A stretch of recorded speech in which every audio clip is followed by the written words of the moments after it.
அவர் இன்னும் பிரச்சனை பண்ணிட்டே இறங்கி வந்துட்டு இருக்கிறார். யாரு? பிரசாத்ன்ற கஸ்டமர். அது மட்டும் இல்லை, శుక్రవారం ఫస్ట్ ఆర్డర్ వచ్చింది సార్.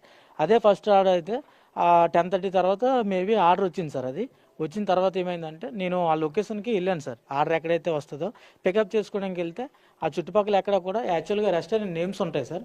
ఇక్కడ లీలా అని పడ్డది సార్. చుట్టుపక్కల ఎవరైనా లీలా అంటే ఏం తెలియట్లేదు అంటున్నారు సార్.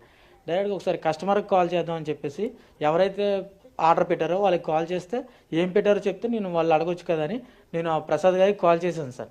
ఆయనకి కాల్ చేయగానే ఎవరన్నా నువ్వు నీకు మినిమం కామన్ సెన్స్ లేదా, నీకు డెలివరీ చేయడం రాకపోతే అడ్రస్లు తెలియకపోతే నీకు ఎవరో జాబ్ ఇచ్చింది మీ మేనేజర్ ఎవరని చెప్పేసి నాకు అలాగా ఆయన సీరియస్ అయ్యారు సార్. ఏంటి నేను ఎలా మాట్లాడుతాను, నేను కాల్ కట్ చేసేసాను సార్. నేనే అడ్రస్ ఒక 15 minutes சர்ச் చేసి என்னோட வீட்டில் இருக்க பெண்ணுக்கிட்டே வந்து நீ மிஸ்பிஹேவிங் பண்ணுறியா அப்படின்னு ரொம்ப கோபமாக அடிக்க போயிருக்கிறார். ஸோ இவர் இன்னும் சாந்தமாக பேசிட்டு இருக்கிறாரு. சார் என் வேலை